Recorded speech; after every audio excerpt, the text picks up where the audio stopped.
Вот сегодня четвертая встреча Бориса с казанским Ак Барсом. Вот, и так же, как с омским Авангардом, там четвертая встреча была, 3 встречи выигрывал Ак Барс с преимуществом в 1 очко, и то же самое с Борисом, с омским Авангардом в 1 очко, и с Борисом.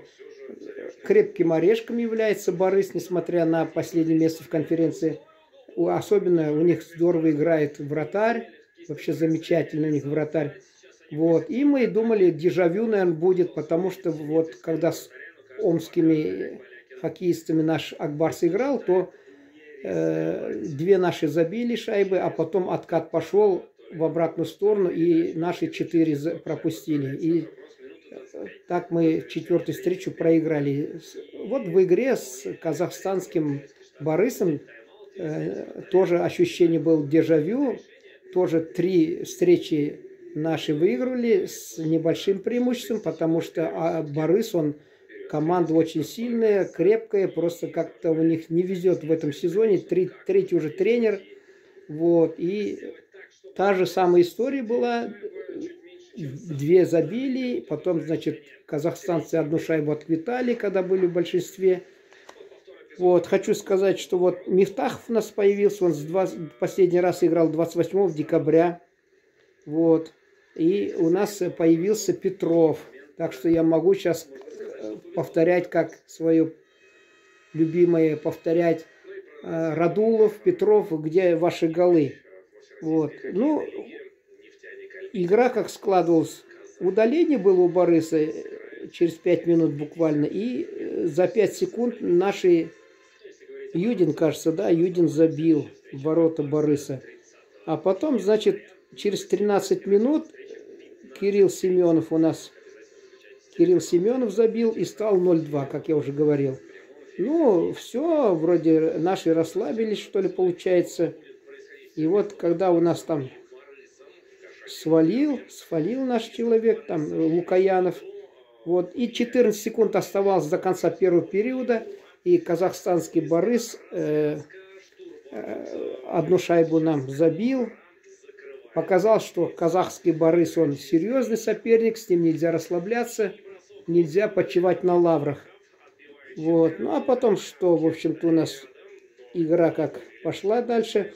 Второй период, можно сказать, ну, бесцветный такой был, в общем-то, период. В третьем периоде, вот у нас вот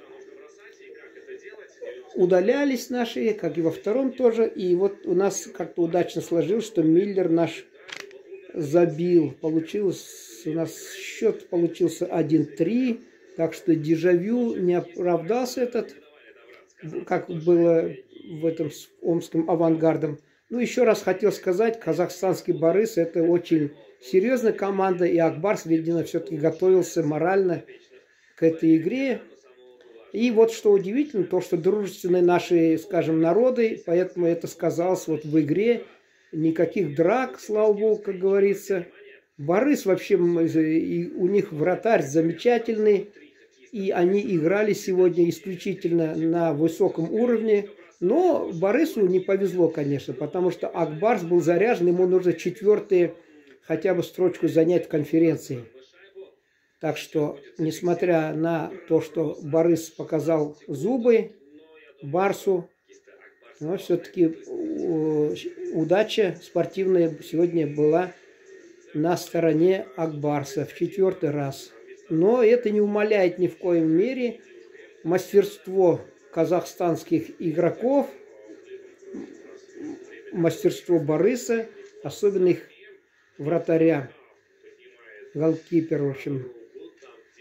Так что, ну, я думаю, что в следующем сезоне Борису обязательно повезет. Но я пока еще, думаю, у нас будет возможность наблюдать за замечательной игрой казахстанских хоккеистов. А пока вот, да, Ак Барс можно поздравить. Ну, а Казахстан поздравить, и Борис можно поздравить все-таки. Они сегодня упорно играли честно играли, добросовестно. Да, спортивную честь несли они с достоинством, без всяких нарушений практически, каких-то, без драк особых так. Все. Привет Казахстану. Салем, Казахстан. Ваши игроки замечательны, но просто пока им не везет. Мы не теряем надежды еще с вами не раз сыграть.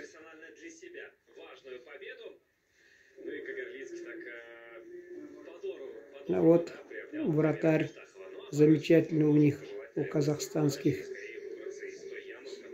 хоккеистов. Привет, Астана.